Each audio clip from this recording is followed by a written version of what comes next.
covering all four major sports in the District of Champions. It's the DC Crossover Podcast with your hosts, Mike Cerrone and Ben Simpson. Hello and welcome to episode 108 of the DC Crossover. I am Ben Simpson. That is Mike Cerrone. Here for another week, bringing you DC sports content covering all of the major sports when they are in season and things like that. We're not talking Washington Wizards today. We're not talking Commanders much today. We're going to be focusing on baseball and hockey as the season nears, the regular season in the NHL nears its close. You can follow the show on Twitter at the DC Crossover and at Cerrone16 for my partner. And the show, you can also listen to the show on the Contender. That's Contender with a K. There's a Contender app. You can go listen to that, as well as other programs. It's a free app. You can go download that today. And we have a YouTube channel. Just go search the DC Crossover on YouTube, and you should be able to find our full episodes that we put up there as well. Well, Michael, you... Never forget about the TikTok, though. Don't forget about the TikTok, DC _ crossover _ podcast. At least for the next 2 weeks until I can change it back. Right. Something easier. Check out the TikTok. Mike's been putting up clips. So if you don't necessarily want to go watch the full episodes, you can go check out the TikTok. Again, DC _ crossover _ podcast. And Mike puts kind of the best of clips on there and does a great job with that. So definitely, and we put up some numbies for sure. So, Michael, you are back from the great state of Pennsylvania and the Indeed. city of Pittsburgh. It's like you and the Nats were on the same kind of schedule or something, because you guys probably both, you both headed back from Pittsburgh on Sunday, and now you're back in action here this week, even though the Nats, of course, get rained out today, unfortunately. But you didn't get a chance to see any games up there, right? No, so the primary purpose of me going there was my girlfriend's mom's birthday, and it was a milestone birthday, so we went up there for a specific cause. But and then also you had Easter, so I was there for Easter with her family. But the funny thing was that I didn't really put two and two together, like, oh, the Nats are in town too. Like, this is kind of crazy, because we did try to look for tickets last year. And see if we wanted to go to PNC. It's not that far of a drive. It's only like 4.5 hours, depending on traffic. It's a pain of a drive, but at the same time, if you have two people, it kind of makes the drive go by a little bit faster. But yeah, we were up there for a different cause, and we didn't really get a chance to see any of the games, but we did watch some of the games on TV and whatnot. But obviously, it was not a great outcome for our Nats. So no, we'll get into that for sure. But one thing I wanted to mention about the weekend. Sure. Okay. And it's not really, it didn't really happen briefly a little bit during the weekend, but it wasn't really a situation that was, heightened because of the weekend. Sure. I'm talking about breweries. Okay. Everyone likes breweries. I enjoy Everyone likes breweries. I have dabbled. Oh, you've dabbled. So when it comes to breweries, this is more of a gripe or I don't even know what to really call it. More of like an annoyance A from pet peeve? a pet peeve that comes about when you go to a brewery that's kind of outdoors, like halfway outdoors, halfway not sometimes, because some of the breweries are obviously more so indoors. Right. So I wrote this down on my phone just to come up with, something to talk about prior. Obviously we have our own lives and stuff like that. So sometimes you're doing something and I'm not, and vice versa. We're not with each other 24/7. Right. So this situation came up maybe 2 months ago. And then it was revisited when I got up to Pittsburgh, because me and Jess were actually going up there, and we met her sister and brother-in-law and then her parents at a brewery. So once we got there, of course, it was a pretty nice day. I'm not going to lie. Friday, it was a very nice day. Dogs are out. Okay. Oh, boy. That's the biggest thing. When it comes to breweries, I understand if you want to bring your dog and it's like 2 silos or something like that where it's ginormous. Bunch of space. Yeah. Exactly. Yeah. Bunch of space. The dog can just chill underneath your table and whatnot. But when I'm sitting there, and by the way, dogs are my favorite animal. I love me some dogs. And I am That been makes called one of us, but yeah, I'm not a dog guy. Oh yeah, well, we still have that video of you and Teddy. So it's still on my phone. So people call me the dog whisperer because I just love dogs and I just know what to do. Because obviously some dogs, they start barking at you or they start, scaring you or they get frightened or whatever because you. But I just really love to, pet dogs, stuff like that, especially if they're a good looking dog. Like if it's a really ugly dog, I'm just like, okay, nice dog. Yeah, what was it the dog whisperer, was it Cesar Milano or something was his name? And like he would go like he'd make like spitting noises and he would get the dogs to like do whatever he needed them to do. I'm telling you, you look up like the no dog, idea what you're talking about. dog whisperer is an actual person. Cesar Millan. 9 seasons of that show, The Dog Whisperer with Cesar Millan. This guy would let me read you the description of the show. Okay. With a unique ability to see the world through their eyes, renowned dog behavior expert Cesar Millan rehabilitates all manner of troubled canines in this popular reality series, and often that includes Milan not only teaching dogs new tricks, but also training their owners how to achieve a balanced relationship with their pets. And I'm telling you, he would do he'd go like he'd make like little like spitting or hissing noise. I'm telling you, the people that listen to the show that know what this is, they know exactly what I'm talking about. It sounds familiar, but it's not ringing a bell right off the top of my head. Oh, and then apparently he got in trouble as his pit bull killed Queen Latifah's dog in 2021. So I guess he's not really a thing anymore. Must not have worked on that one. Right. And there was another person who's he apparently his pit bull is just attacking everybody. Apparently his pit bull, and look, I'm not throwing shade at pit bulls. I know that's a very controversial topic. Oh yeah. Okay. Anyway, sorry. Regardless, dogs brewery equals trouble. Is what you're trying to say. Mainly because, like I said, if you go to a brewery like Two Silos or something like that out a lot there of space, outdoors, tons, wherever that's located. Tons of place. I mean, if you've never been to Two Silos, bunch of different like places to sit, the fire pits, everything. I mean, there's stuff everywhere. Yeah, a lot of land. And the problem with that is if you go to a brewery that's outside and they allow dogs, maybe on a Friday night or a busy time, you don't bring your dog when there's literally 30 other dogs and people are trying to move around. And you have the leash situation where all of a sudden the dog's moving and the person's talking to their friend or whatever. And then all of a sudden you're in the situation that they had in Beethoven, the movie, where like the person's like, whoa, they're like trying to fall over, and you're having a beer, and then you have glass. Good impression. Yeah. Oh, yeah, right. And I think that's the right movie. Yeah, Beethoven, I don't know. The dog. Yeah, I remember that. So when you're looking at that, I just get so irritated with the people that just don't have any regard for people who are going there to have a good time. Yeah, we went there to have a good time and hang out. And don't get me wrong, we had a good time. The game was on. There was one not chocolate. It was a black lab that was kind of hanging there, and it was a really well-behaved dog. And it came up to me because the guy was, not that far. He was 3 feet from me.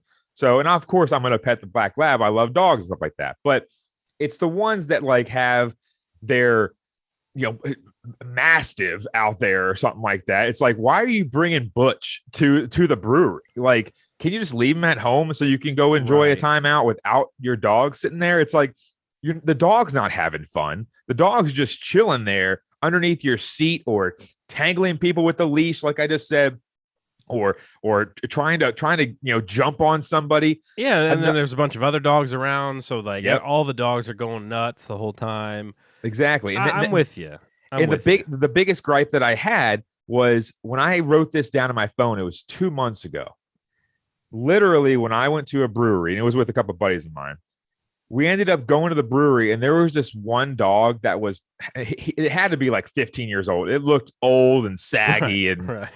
And this dog mustered up the energy to literally jump on my friend like 2 or 3 times. Jeez. And the person, because this area, this one brewery in Ashburn, which I'm not a big fan of it in the first place. It starts with an O, and you might know what it is. I know it. I've been there. It has 2 O's in it. Yep. Basically, they have like this running club during the week or some weird thing, or a biking club. I don't know, some weird thing, where they also bring their dogs with them. And it's not a lot of dogs, like a few, But they had this one dog that literally was like jumping on my buddy like 2 or 3 times. And the owner just sits there and says, I guess they like you. Oh, like, yeah, no, I hate that. Like, control your dog. Yeah. Like, I'm sitting here just enjoying my time. This dog is jumping on my buddy, and my buddy's just like, like, nice, and it's like, and the person's like, it's a no. I mean, yeah, it's so tilting. I mean, it's the same people that bring like 4 and 5-year-old kids to the brewery, and they're running around and causing trouble. And look, even I mean, especially as a dad, a new dad, year into this, it's like I think about it, and it's just like when she's 4 or 5, I'm not bringing her to a brewery. Like, take her to Chuck E. Cheese. It's not fun for her. It's not fun for me. It's not fun for everybody else around. Is like, because I mean, there's drunk people and there's alcohol and the kids just running around, just causing trouble. It's like, it's the same concept. The kids, the dogs, leave them at home, people. Nobody wants your kids and dogs at the breweries. It just makes no sense how an adult place. It's like, I'm not going to take my kid to a strip club. Well, I'm not going to take that one. You never know. Start them young. But I'm not going to take them to a place where it's 95% adults. Yeah. Okay. Yeah. It's like, I'm not going to do that kind of situation, because that's what, that's why you go to a park or a playground or like I said, a Chuck E. Cheese or something like that, where those are for kids. Yeah. And then adults, they have adult beverages there. You get the babysitter, leave the kid at home if you're going to the brewery, the bars, all that stuff. I mean, yeah, people just feel like they have to bring their kids everywhere or bring their dogs everywhere. It's just like, you don't. The dog thing just irritated me because literally when I wrote it down on my phone, and there was nothing really happened this weekend about the brewery situation. It was more so that it reminded me of the time that I put it in my phone a couple months ago, where the lady sat there and she's like, little Billy, he likes you. He's jumping on you. Like, okay, lady, you gotta get away. Like, you're a 15-year-old dog that's about to keel over because you have him on a run it was like wintertime. Like, leave the dog at home and let him relax. It's too much, man. It's too much. No wonder he's jumping on my friend because he doesn't like you. Yeah, well, that's 100% it, and it's just too much. It's just too much. Everyone just relax. Leave your kids, leave your animals at home. They don't even need a babysitter. Just put them all in a cage. Throw a piece of cheese in there. Let them have fun. Let's hit up the rewind machine. Let's get into it. Wow, piece of cheese. We got to talk about the previous week in DC sports before we get to all of our topics today. We'll start with the Washington Nationals, and with the baseball games, since there's so many of them throughout the week, we'll just run through these. I'm not going to give a ton of detail because we are going to talk a little bit more Nats later on the show. But the Nats are right now 4-7, 5th place, last place in the NL East. Monday, the week started off beating the Braves 11-2. Maikel Franco got off the schneid and went 4 for 5 with 5 ribbies. Josh Rogers threw about 5 1/3 with 1 run. Great start for him. Tuesday, the Nats got smoked 16-4. Marcell Ozuna homered twice in this one, and Corbin, not a great day. 6 earned runs over 2 2/3 innings pitched. But the Nats get the series win on Wednesday, beating the Braves 3-1. Josiah Gray, our boy, had a great outing. 5 innings, no earned runs, 5 Ks, and I think he allowed maybe 1 hit or 0 hits, something like that. Great day for him. Then we head up to Pittsburgh for the Pirates series. Mike joined the team on the bus Thursday.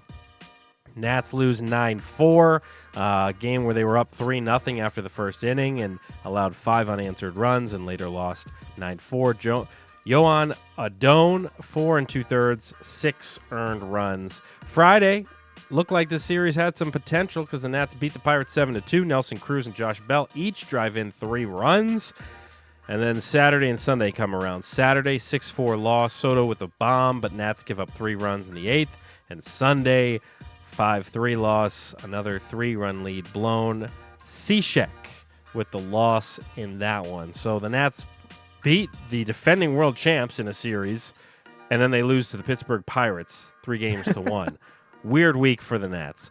Let's talk a little Capitals hockey, Mike. 3 games for the Caps this past week, and a pretty good week.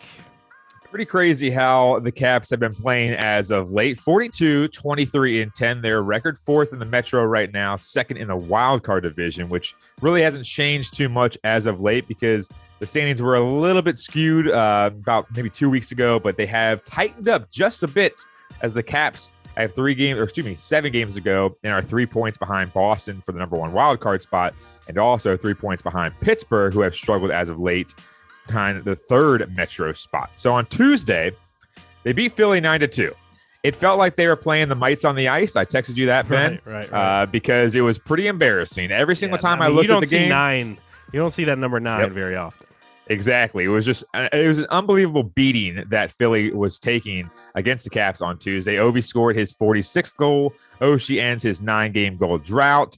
It's looking good to have him back at least because he was been pretty injured recently and came back and obviously ending a 9-goal game drought is a pretty good thing. Lars Eller scores twice as well. Ilya Samsonov with 19 saves. He improved to 7-1 against Philly this season. Thursday, not so much. 2 days later, they get trounced by the Toronto Maple Leafs 7-3. Carlson, Wilson, and Dowd scored for the Caps. Ilya Samsonov gave up 4 goals on 19 shots, so not that great for him. And Banachek gave up 3 goals on 13 shots. So overall, their collective performance was horrible.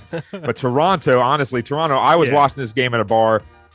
And honestly, Toronto, it felt like they were just dominating on the offensive zone and we had no answer for them. So I think they just chalked it up as a loss and just said, all right, let's move on. Right. Because then all of a sudden on Saturday, they beat the Canadians 8-4. So it's just crazy goal number. They're either scoring 8 to 10 goals a game or getting blown out. So Anthony Mantha, your boy, used to have some good numbers in Detroit.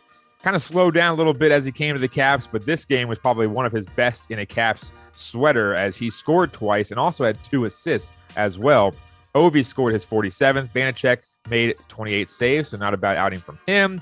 So overall, not a terrible week for the Caps. Right now, they're trying to see if they can get that first wild card spot or even get back in the third Metro spot. We'll talk about that in a little bit. Moving on to the soccer club in town that, honestly, they just can't seem to get those points when they need it. It's been miserable. It's funny. I came on this show and I was like, Mike, I'm watching every DC United game this season. I'm real excited for MLS soccer this season. And they got 2 wins to start the year, and I was like, oh, man, this team's going to be good. They have lost 4 straight since then, losing to Austin FC this weekend on Saturday 3-2 in a game that this team was up 2-0, which, I mean, Mike follows soccer, I follow soccer. When you're up 2-0, it's not an automatic guarantee you're going to win the game, but it puts you in a pretty good position to be up 2 goals for the dub. Ola Kamara scoring both of them. Here's the issue, though. After his second goal, I believe, he took his shirt off, and he had some writing on the shirt underneath. I don't even know what it said. But in the MLS, you can't really do that. You can't really take your shirt off in celebration like that. So he picked up a yellow, and then at the end of the first half, on a tough play along the sideline, he kind of took down a guy. He picks up another yellow, tossed from the game with the red card after scoring 2 goals. And next thing you know, DC United's down a man. Second half, they survived for a long time being down a man, but it proved to be too much as they gave up 3 goals in the final 10 minutes of play and lose 3-2 in just a rough one there. I don't even know what to say. Next couple games for DC United. So they play this U.S. Open Cup. They'll be playing on Tuesday against Flower City Union, which is a National Independent Soccer Association team, which is like the 3rd-tier league in the U.S. So it's one of those open cups where you got different tiers of leagues and things like that. So they'll play Flower City Union. I would hope they would destroy them on Tuesday. And then the next MLS league game is Saturday at 7:30 against the New England Revolution. So it's been rough. 4 straight losses. And yeah, Mike, it was one of those things, and I was, texting you guys during the game, and it was like, all right, there's 10 minutes left in the game. The team had been playing a man down the whole second half and had held off Austin FC. And next thing you know, 1 goal goes in, and then another goal goes in. And you go, okay, fine, we'll get the draw. We'll split the points. That's whatever. We got out of here alive. Another goal goes in, and you lose 3-2. It was rough. Well, honestly, I just don't understand when it comes down to soccer. A red card's not going to kill you, Right. And I believe you said the guy that got the red card was a forward. Yeah, he was the guy who So scored both goals. Yeah, Kamara. so why would why would your defense break down that much to the point where you let in 3 goals in 10 minutes? I think I might have seen 3 goals in 10 minutes less than 5 times in my 30 years of life. Oh yeah, it's not common. That's the problem, is that when you look at it, it's like, that's a coaching issue. That's not a player issue. Yeah, that's a coaching issue, because you possibly were like, we're playing pretty well. Let's, and I'm not saying this for a fact, but I'm saying, like, you need to slide back 5 defenders, have a 5-defender set, and go back there and try to do something, because you can't let in 3 goals in 10 minutes at the end of the game to lose the points. The goalie for DC United is Bill Hamid, who we've talked about, is one of the better goalies in the league. So it wasn't watching the game. It wasn't necessarily things that he was doing incorrectly. It was just the defense just collapsed. This was a utter collapse at home against Austin FC, and 4 straight losses for DC United. Something. I mean, it's not like they were expected to be world beaters or anything, but at the same time, like, multiple games have slipped away for them, so it has not been pretty to watch. Well, look at the last. I think it was the last 2 games you mentioned, if I'm not mistaken. So you got that one, which you should have won. Mm-hmm. Okay, so mark that down, and it would be 3-0-3.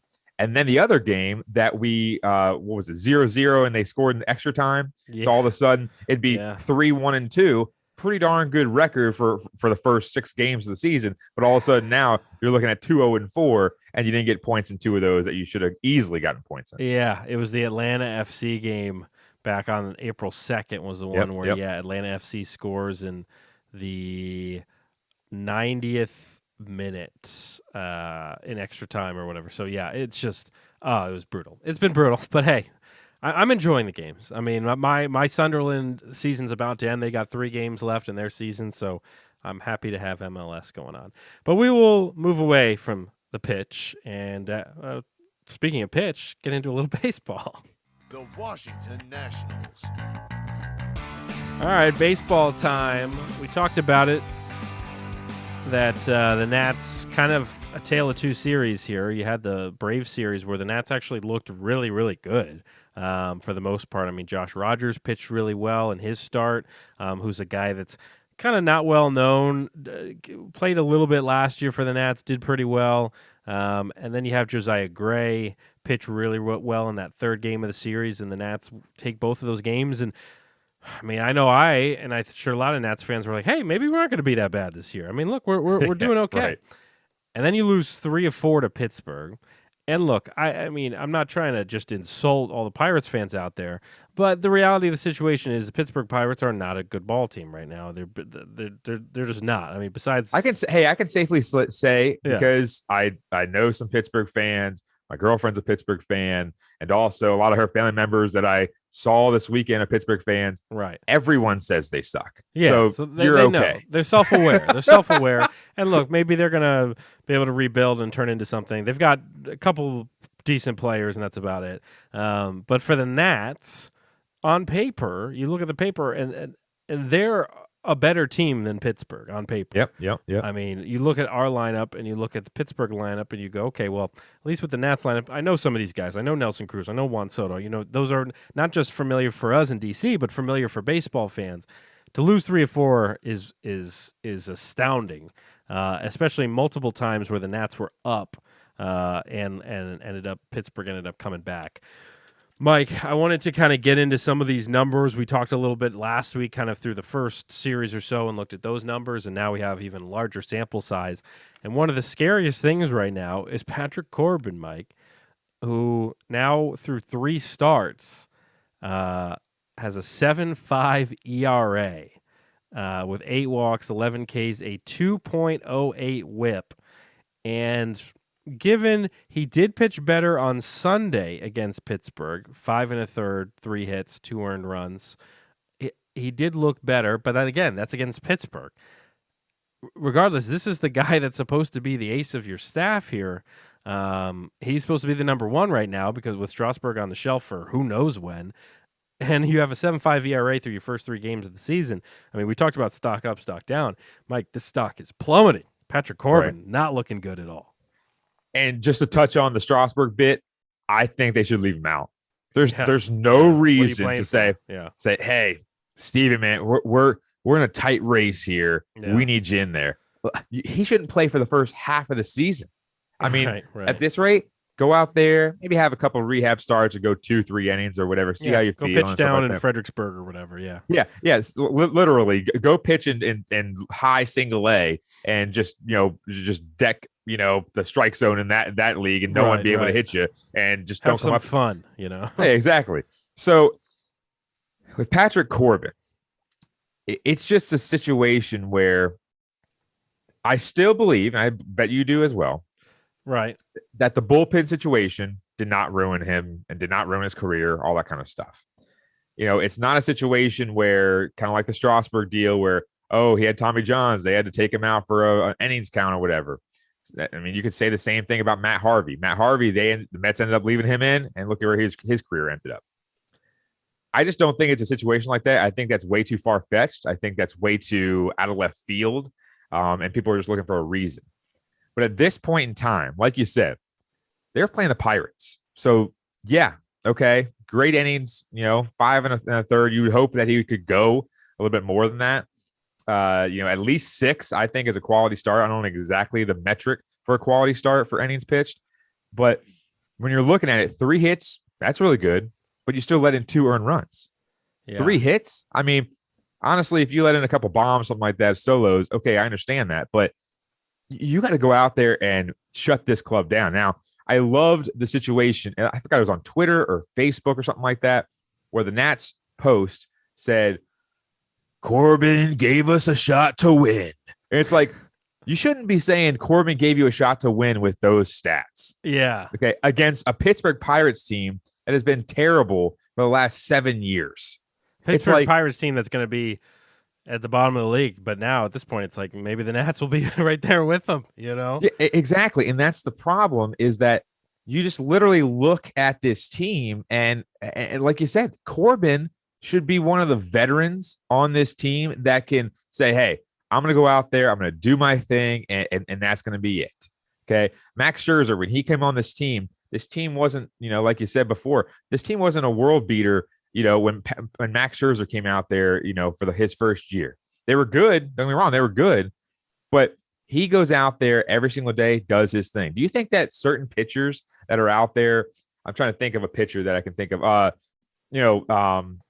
Alcantara for the Marlins, or you think of who was the pitcher that passed away recently for the Marlins? Jose Fernandez. I knew it was Jose. I was losing his name for a second. You think those guys, and rest in peace for him, by the way. You think those guys who play for a bad team go out there and say, King Felix, for instance, for the Mariners? You think those guys go out there for a bad team and say, you know what, I'm just going to pack it in, man. This team sucks, No, those guys went out there and put up numbies, and all of a sudden their team still sucked, but they still put up their own numbies. And as a starting pitcher, you need to know that they can lean on you every 5th day. And right now, Patrick Corbin, honestly, is in the middle of a pack that we can lean on him out of our starting rotation. It's just not that good. And you're looking at it and understanding, I understand, okay, you have a bad, game here or there. I understand. But it's like he hasn't had a really good start in 3 starts. When your ERA is 7.5 and you've had 8 walks, which is weird because you're a contact pitcher.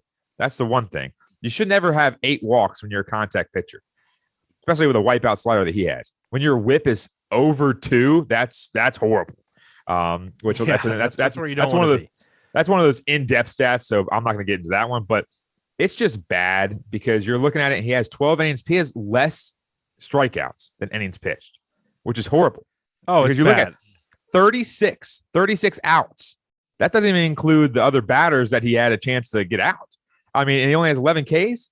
I mean, come on now. You have guys like, you look down here, you have guys like Josh Rogers, who has 2 starts and 5 Ks. He has half your Ks, 2 starts, and no one even knows who the guy is. Right. That's just it's horrible. bad. And I'll tell you, you want to see something ugly, is one of my favorite sites is Baseball Savant. And they will show, I mean, you get it real nerdy with stats, but one of the things they show you is MLB Percentile Rankings, and you'll show you like blue on one end, which is like really bad, and it'll show you red on one end. So like for example, a guy is in the, like Juan Soto is always in like the 90th percentile for hard hit percentages and things like that. Patrick Corbin, let me tell you some of his percentiles right now because it is ugly. Keep in mind, 99 is good. That means you're at the in the red, you're in the high end. That's where you want to be. Patrick Corbin is in the first percentile for fastball spin, fastball velocity, curve spin. That means he is in the bottom of the entire league this year for the spin on his curveball, the velocity of his fastball. Whiff percentage, he's in the 25th percentile. So 3/4 of the league's pitchers are getting more swings and misses than Patrick Corbin is. He's in the 22nd percentile for walks. That means 88% of the pitchers in MLB are getting more walks, are allowing fewer walks than Patrick Corbin is. His expected ERA, he's in the 35th percentile. Expected batting average, 29th percentile. Basically, what I'm trying to tell you is he's been very, very bad. And this is a guy who I still think can turn it around, but because when I look at it, and again, we won't spend too much time on this. I don't want to get too geeky, but there are some things you can look at, like hard hit percentages and expected batting averages and things like that, where you see, okay, maybe a guy's just having some bad luck because expected batting average takes out it basically says like this is what should have happened based around all the factors of the game. And Patrick Corbin has some of his numbers are okay in those areas, but the bottom line is, Mike, through 3 starts, 10 earned runs, his whip is terrible, like we've been saying. He's walking guys too much. It's been bad, and this is the guy that's supposedly going to be your ace. So that's that. The good that's that. The good note is Josiah Gray, of course, who looked way better in his second start. Everything really was working for him in that game. And I'm really excited about what we got out of Gray. I mean, it was only 5 innings. You want to hopefully these guys can get through 6 if they can, but 1 hit over 5 innings, 5 Ks, still walking a lot of guys. I mean, 5 through 2 games. That's not great, but 10 Ks, you got to love that. Averaging about 5 Ks a game and 1.56 whip and a 4 ERA. And you and I said before the season, we were saying Josiah Gray is going to have a sub-4 ERA. That was our prediction. And, hey, he's right there with 4 through the first couple starts. So you got to think that he'll be able to improve on that too. So, the sample size, and I told you that Josiah Gray, because I love pitching, and obviously I love watching Juan Soto swing the bat. I love watching Josh Bell crank a homer. But when it comes down to pitching, because I used to be a pitcher back in the day, and I just love the ins and outs when it comes to pitching, the chess match that it is. Like, this guy struggles inside, so I'm going to, go inside a couple times and throw a wipeout 12-6 curveball in the dirt. Like stuff like that where, it's a guessing game for the batter, and then the pitcher has to see if, they can make the right move, so on and so forth. Josiah Gray, I think, has those qualities to be a top 2, maybe, or I should say a top 3, maybe top 2 starter for this team for the foreseeable future. So when I look at Josiah Gray, I'm excited for him the most, him and Keibert Ruiz, obviously. But for the pitching aspect, I'm going to go with Josiah Gray because, 5 innings pitched, 1 hit baseball, that's pretty damn good. Now, I just kind of ragged on Corbin a little bit saying, okay, you got 3 hits and 5 1/3, but Josiah Gray is still a young guy. They're not trying to go throw him out there for a Justin Verlander type start where he's going to go out there and throw. Which shout out to him, by the way. He had a really nice 8-inning game the other day. Him on fantasy baseball, man. That's my guy. Hey, he at age 49, he's actually doing really well. Yeah. But I just think Josiah Gray, man, it's just gonna be fun to watch because he's going to go out there and have those starts where he lets in 5 runs or something like that. But it's just something that's going to be watching him develop this year, because he's going to go from 5 innings pitched in 82 pitches to going out there possibly throwing 95, letting him loose, and maybe he'll go out there and stretch it to 7 1/3 or something like that. And we're going to see a really nice game from him. I just think it's also something to look at during the week saying, I'm going to circle these guys' starts because no one's going to circle an Eric Fetty start. I mean, hey, God bless you, Eric Fetty. I'm with you. But Fetty, no, not too bad so far. Not too bad, I'll tell you. Not too bad. But the last time we said, hey, Fetty's the ace of this club last year. You can never trust him. We said he was the ace of the club last year. After like 3 good starts, all of a sudden his next 4 starts, he had a combined 45 ERA or something. I just think Josiah Gray's starts are going to be must watch. Circle the calendar type of thing. Because, yes, if he struggles, okay, turn it off. Because at that point, we're probably already losing by a lot. Right. Because we can't even score 5 runs against the Pirates. But then when you look at, his starts, he's going to have those starts where it's 5 innings pitched, 1 hit baseball. Right. Yeah, he, like you said, he might walk a few more batters than you'd like and give some runners in scoring position every now and then because of those. But, 5 Ks, he's probably going to go out there, average 5 to 7 Ks an inning, or excuse me, a start. But my opinion is, this guy is one to watch out for if you're a real baseball fan, because people in this town are also real pitching snobs nowadays, I would say. Because back when we got Strasburg, got Max Scherzer, before that, we have Levon Hernandez. Right. So it's a whole different breed when you look at Steven Strasburg coming out there striking 14 Pirates, let's talk about the Pirates again, striking out 14 Pirates in his debut. Then all of a sudden having Max Scherzer here, Patrick Corbin on a big contract when he was doing really well. It's a pitching snob town now where everyone's looking at Josh Rogers. Who is this guy? I'm not going to go to that game, or Adon, or I'm not. Who the hell are these guys? I watched Major League the other day, so I'm kind of in a Major League mood. Where I love the guy who's like, who are these effing guys? And he's looking at the paper. But and then obviously they're in the scouting room, and this guy's dead. Oh, geez. I love that movie. But anyways, I just think that Josiah Gray's, his start should be circled around your calendar, because if you really want some good baseball to watch, as of right now, I believe that he is the best pitcher on our staff.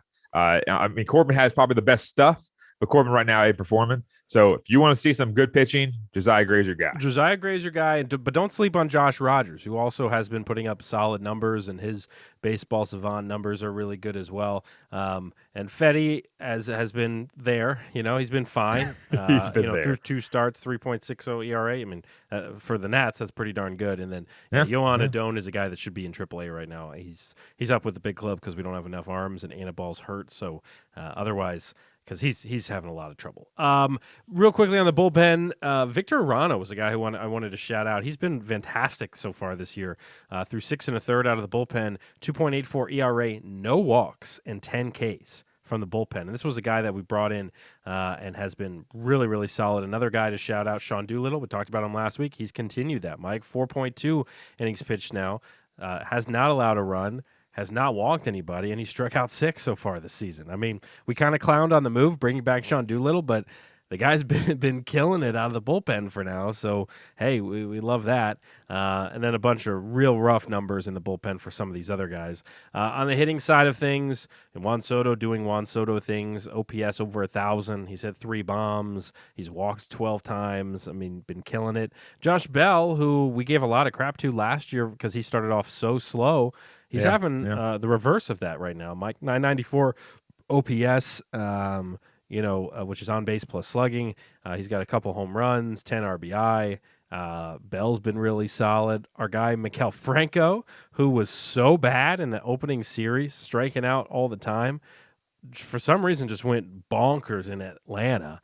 And now he's pulled together a 2.75 batting average. The guy was striking out like every at-bat. Speaking of that, Victor Robles, our old pal, did collect his first hit of the year this weekend on Sunday. Got his 1 hit.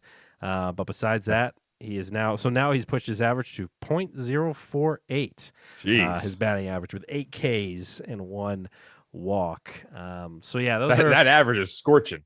Yeah, it's not too pretty. This, as far as the guys that you mentioned, like circling the names for the start, it's all coming together. Yeah, that's what Victor Robles says, man. He says it's all coming together. The guys that we talk about, like Josiah Gray circling his starts, the at bats that you circle right now are Juan Soto, Josh Bell, Yadiel Hernandez. Like, that's really it when looking through this lineup. Nelson Cruz has not been great. Everybody else, I mean, Keibert Ruiz was good through a couple of games, and he's kind of fallen off a little bit. I mean, it's so early, but I don't know. It's just rough. But let's get into some hockey. We got to get on to some playoff talk here. The Washington Capitals. Or playoff push, rather, as the Caps have, 7 games left? Yeah, 7 games to go. And Mike talked about how 3 points behind of the first wildcard team and 3 points behind of the third Metro team. So things can happen here in this final 7 games. Some shuffling can happen, so we can't quite give you a full preview of the playoff positioning because it might change. But the big thing is how hot this team has been, Mike. And it seems like we come in and do this show for the last 2 or 3 weeks. Every single week it's been, man, the Caps are kind of on a heater right now. And that continued again this week with 17 goals between those 2 wins that they got. Because they had 9 one game and 8 the other. I mean, the scoring has definitely been happening. So is that the – I mean, there's the positive and there's the negative. The positive, assuredly, has been how good this offense has been. The biggest thing with the Caps is I've said it multiple times so far that this season is basically going on the Grizzly at King's Dominion. You're going up and you're going down. You're going up and you're going down. And that's the biggest thing when you're looking at how recent effect, recency effect has gone, because dating back to March 11th, okay, not that far ago, about a month. Literally, this team has 1-4, lost 2, 1-2, lost 2, 1-4, lost 1, 1-1. Okay, and then obviously tonight as we record this, they're in Colorado. So you're looking at that up and down and up and down. Obviously, the ups have been a little bit higher than the downs, right? But the key to this team is scoring the goals to at least have Vanacek and Samsonov have a little bit of a leeway. Because right now, Vanacek, I praised him about a week or 2 ago, whatever it was, because he was playing really well. Then all of a sudden, he's just falling off. That has changed. There are basically no, I should say. I don't know that for a complete fact. I looked at it earlier. There are no line numbers, like the number 1, like a line. Like there's no 1 underneath the goals allowed between these 2 guys in the last 5 games each. It's just bad. You can't go out there and keep letting 2 goals. Right now, Samsonov is under 90 save percentage for the year, back under 90. He went up back to 90 because he had a nice little streak. And then all of a sudden, now he's back to the 89%. Vanacek was in the top 8 for save percentage. Then all of a sudden, now he is back to 90.9 or something like that. Right. You can't go into the playoffs playing like that. You got 7 games to make it right. And right now, I think it is on Coach Laviolette. I think Coach Laviolette needs to say, I'm going with this guy. That's it. You, Vitek Vanacek, hopefully, you have the reins. You're going to go out there and play 6 of these next 7 games. You're obviously going to time it up right because, we're already clinched in the playoffs. So it's not like, seeding really matters because we thought we were going to play the Panthers no matter what, 2 weeks ago. But right now you're looking at this team and saying the goalie situation has to improve because the sole fact that Vitek Vanacek has to go out there, have 6 games, boost his confidence, and go with it. Ilya Samsonov, you can go have, a good time playing the Maple Leafs. They already killed you last time. They might as well kill you again. Right. Okay. Literally, they need to go out there and just pick a guy and go with it because right now it's gone down to crunch time. You can't sit there and keep going, a little seesaw battle between Ilya and Vitek. It's like you got to go with one because right now it's not like we have a Philip Grubauer and Braden Holtby situation where Philip Grubauer was amazing during the regular season. Holtby was kind of wishy-washy here and there. So we started Grubauer. He sucked. And then all of a sudden we put in Holtby and we won a cup. It's not like that situation. Yeah, no. These 2 guys are arguably worse than those 2 guys. Yeah. That's the biggest thing here. So and it's scary. I just think that, it's very scary. And that's the thing. Before I get to the panic meter for both of us for our goalie and defense, just to add a little side note to what you said, it's pretty remarkable what they've done in 6 games in the last 12 days. After the 2 games, they lost 6-1 and 5-1, where they got outscored basically 11-2, obviously, which is embarrassing. They've scored over 5.5 goals a game. They've let in only 21, which is 3.5 goals a game, which is, of course, like we're about to get to, the goal and defensive performance. But the goals for is remarkable. It's not like they had that one game when they scored somehow 13 goals and it skews the whole entire number. We just mentioned it earlier. They literally scored 9 in one game and 8 two games later. That's crazy. It's just nuts. That man. doesn't happen in hockey. I mean, I know if you listen to the show and you like Caps Talk, you know the sport. But for those who don't, and you're not a hockey fan, but you just listen to the show because you want to get some updates. I mean, that just doesn't happen. Guys don't score 9 goals in this league. It just doesn't. I mean, that's over 5.5 goals a game. Yeah. I mean, it's insane for what they've been doing in the last 12 days. It's nuts. Now, the Florida Panthers have a ton of goals scored this season. Now, right. They're a little bit of an anomaly. I'm not exactly sure how they're doing that because, I couldn't name 4 players on the Panthers. But let's be honest, and I watch hockey. That's the funny thing. But dating back, again, to March 5th, there's so many games on here where they're scoring 5 goals, 4 goals, 3, 4. There's not a game that's like, except for that 1-2 game stretch that I said, 6-1, 5-1 against Carolina, Minnesota, that they're sitting there and they have 2 back-to-back bad performances. Yeah. I mean, literally, you're looking at Columbus on March 17th. They scored 7 goals. Okay. Seattle and Calgary back-to-back March 5th, March 8th, 5 goals each. I mean, you're looking down the list. Pittsburgh, they just played. Now, I understand there was 2 empty net goals. But they still scored 4 goals against Pittsburgh. Recently, they have been pretty much dominating, except for the Toronto game, playoff teams. Obviously, the 6-1, 5-1 against Carolina, Minnesota, those were kind of, not the greatest. But Tampa Bay, right after that, they came right back after it 3 days later, beat Tampa Bay, who's going to be in the playoffs 4-3. They came out, were up 4-3 against Pittsburgh, got 2 empty netters, beat them in Pittsburgh in PPG Paints. Stupid name. Boston, they ended up beating that playoff team 4-2. Philly, they came out and literally just shoved a stick up their ass and said, "Get out of here." And then I just literally, and then obviously Toronto did the same thing to us. So overall, it's just phenomenal what we're seeing for the offense, because right now, going into this situation right here, where our panic meter, we can go right now how we're kind of feeling with the goalie and defensive performance. 1 being not panicked at all, 10 being you're jumping off a roof tonight. Literally, in the top 50 of the NHL players, Nick Jensen, who no one really thinks of, and Dmitry Orlov are the only 2 in the top 50 for plus minus. Now, you think about it, there's a caveat to this, because some of these guys are playing against the other 3rd, 4th liners, whatever it may be. So they're probably not getting scored a bunch. But it's not really that great to see. Yeah. One of your 4th best defenseman, 5th best defenseman, whatever, Nick Jensen, even though he has a really good plus minus at 33. It's not really good to see your defense not have John Carlson, who has 70 some points, in the top 50 of the NHL. It's kind of weird to see. That kind of was startling to me, but overall, I'll start. I think my panic meter right now is at a 7. Now, I'm not crazy. I'm not crazily, gonna go and drown myself in a pool tonight because I'm so panicked. But at the same time, the goalie situation recently, it'd be different if it was like, okay, they're struggling a little bit, but they've played really well over the last 2 months. It hasn't been like that. Their season, Samsonov and Vitek, have been very, very, very, very roller coastery, and that's just something that I'm a little panicked about.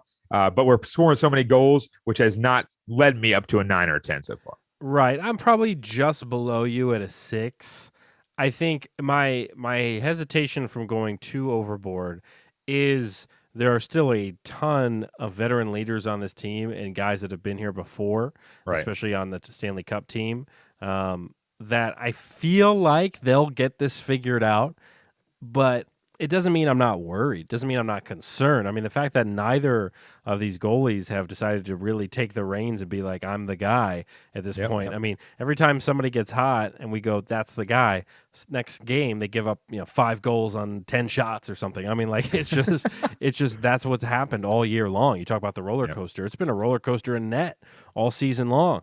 Mm-hmm. And really what's kept this team alive is the offense for the most part, and the fact that Alexander Ovechkin scored 47 goals this year or whatever it is, and some of these other guys are contributing. So Yeah, I mean, you need somebody to get hot for the playoffs. If this team wants to make a run, they can't have the goalies performing iffy like this. They have to have one of them has to start getting hot and playing on their standing on their head because right now it's a little ugly. But you've got 7 games. You got to think they're going to try to just keep distributing equal time. And I'm with you. I don't like that. I like them being like, hey, this is going to be our guy, Sam Sonoff or Vanacek, and they're going to be our guy for the playoffs. But right now, I think they're still going to just go 50-50 for the most part and try to see who gets hot at the right time and be like, all right. You're going to start game 1. I mean, that's really all you can do at this point. Try to get a goalie hot and try to stay healthy through the next 7 games. That's the goal. Yeah. I mean, I don't see any other way that they're going to do it because I say that Laviolette should sit there and say, VTech, you're the guy. You're going out there and doing. But I also see what you're saying, which is right now, even though Sammy is a little bit lower, I just think that it's not a huge discrepancy.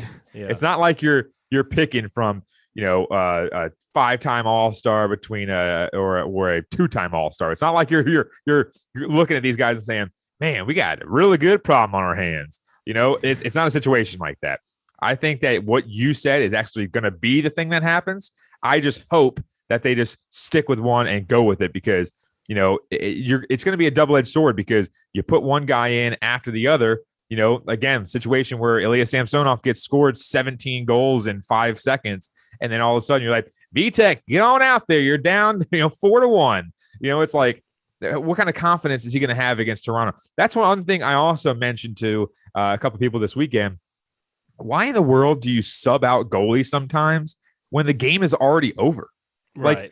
Some of these teams are down 4-0 or something like that. And they're like, I guess we'll pull the goalie now and we'll put somebody else in. Like, like that guy's going to score? Like, it makes no sense. The game's already over. You might as well shatter that guy's confidence and keep this guy's confidence rather than making them both look like they suck. The fact that just Vanacek and Samsonov both came in games and both allowed like 3 or more goals. It's like that. What are we doing here? It's crazy. It's crazy. But 7 games left. We will definitely be getting into some playoff matchups and things like that when it gets closer, as well as some playoff talk. So that's why you got to download the Contender app, Contender with a K, for Mike and I when we get a chance to do some post-game stuff for the Caps here in the near future. Let's hit up the final app. Chance to go over some big stories in sports. 90 seconds on the clock. Here we go. Reported by Adam Schefter today, Deebo Samuel, A.J. Brown, and Terry McLaurin to skip off-season programs and search for new contracts. Now, I will note, Schefter did eventually say that McLaurin will still be at the off-season program that opened today, but he will not be participating in any of the off-season workouts or anything like that. So he'll be there, but he won't be doing any on-field stuff. Regardless, this is kind of what we see with these guys in these contracts, Mike. I don't mind him saying that he's going to be there, but not participate. But the guys that just hold out and say like, oh, well, I want some more money, so I'm not going to show up to work. Okay, any other common man would or woman would be fired. I don't get it. Right. No, it's well, hopefully they can just get this stuff figured out because you got to lock down Scary Terry. He's your best player, no doubt. The Boston Celtics beat the Brooklyn Nets at the buzzer yesterday, 115-114 to win Game 1 of that series. Wild finish down the stretch. Very, very, very wild series indeed to come because these games are going to be like this every single time. Because now that the Nets have Kyrie, another scorer who only played pretty much half the games, these games, it's not a 2-7 matchup like usual. It's like basically like a 2-4 right now. Yeah. Speaking of basketball, Giannis and Jokic and Embiid are the MVP finalists. Who you got, Mike? I'm going to go with my boy Joker, man. I just love how big he is and exactly what he does every single game where he goes out there and almost gets a triple-double. It's something you don't see every day where you see a guy his size go out there and almost average triple-doubles half the time. I mean, he's doing things that some guys have never done before, and it's unbelievable what you're seeing there. And then last but not least, CBS Sports mock draft, the latest mock draft from yesterday, I believe, has the Washington Commanders taking Notre Dame safety Kyle Hamilton with their pick. Mike, I was just curious your thoughts on that. Stupid. There you go. That's the final lap here. Let's hit up some trivia as we near the end of the show. A chance to get into some DC sports trivia and I do throw a Detroit sports trivia question at Mike because if this is your first time listening, we both have the same trivia game, one for Detroit sports and one for Washington sports. So why not let Mike join in on the fun? And I will go first this week. And I feel like you'll get this, but I don't know. Thanks. Here's your question. What did Celtics guard Danny Ainge nickname Pistons sixth man Vinnie Johnson for his ability to heat up the offense in a short period of time? This is my grandma's favorite player. She has a poster of him back in the old house in Michigan.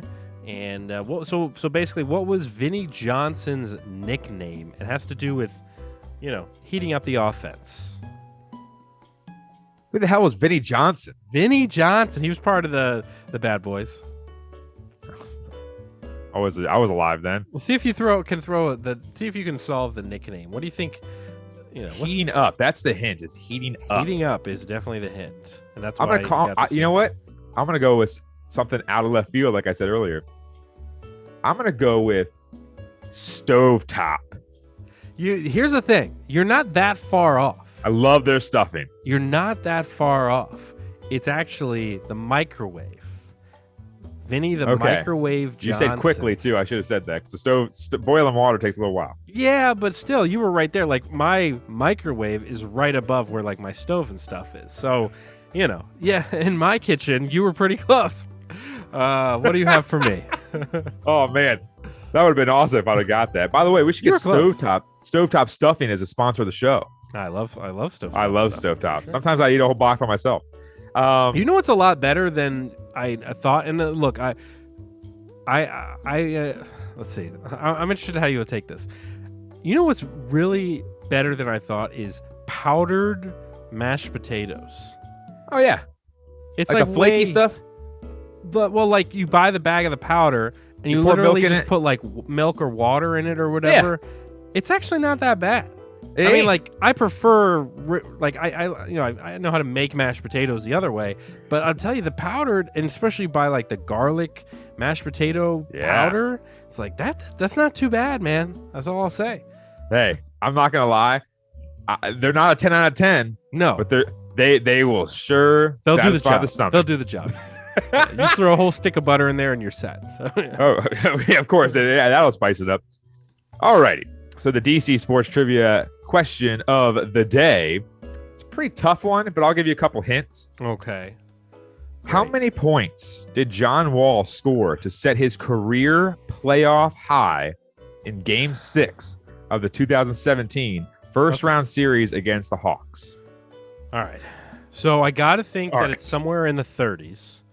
And I guess what I will ask for is give me a range of about, let's call it like 6 numbers. So like for example, is it from 32 to 38 or something like that? Give me a range of like a 6-point range. I feel like we're playing Cliffhanger and Price is Right. Yeah. I would go. I'm gonna give you a range of 10 because 6 is pretty tough. Well, 6 would be better for me, actually. Okay. 10 is more difficult. Okay, 6. I'll say 36 to 42. Okay. Yeah, see, I was definitely thinking somewhere in the 30s. I don't remember. I mean, I could be wrong. I don't remember John Wall putting up a 40 spot in the playoffs, but I could be wrong and misremembering because it's been forever since we've actually first round. No one really cares about the first round. Yeah, exactly. But so I'm going to go with my gut, and I'm going to say he was just under 40 points. I'm going to say he got 39 was his playoff career high. 39. That is incorrect, but I'm going to say a real quick hint for you really fast. The number was worn recently. It's very famous. Worn on a jersey recently. 40? Jackie Robinson, 42. 42. Okay, well, I mean, different sports. We're crossing sports. We're crossing, I mean. It's a crossover, the DC crossover. 42. Wow, I don't remember him putting up 42 points. That's pretty awesome. Yeah, there it is. Speaking of this is not awesome, is our Moneyline Picks. We've been a disaster here in this third round. I am 4-10. Mike is 5-9. If you've been following our picks, you've been losing money. But guess what? That's going to turn around this week. That is going to turn around this week. We got some picks here. I'm going to go first with my lock, and I am going to say the Suns, who are 10-point favorites over the Pels. I'm going to take those 10 points. I know game one was a little bit closer, and they had to kind of go on a run to close out that game. I'm going to say that's not going to happen next game. I'm going to say Suns are going to be able to win by, they're going to definitely cover that 10. And then the Dogs, my dog for this week, I like this one a lot. I like the Hawks plus 7.5 versus the Heat. That game one, the Heat played lockdown defense. That's what they do. They're number one team for a reason, and they play fantastic defense. I don't think they're going to be able to necessarily keep it up for a whole game again, especially keeping a guy like Trae Young, who only scored 8 points in game one. The Hawks' terrible shooting night. It's just it's not going to happen again.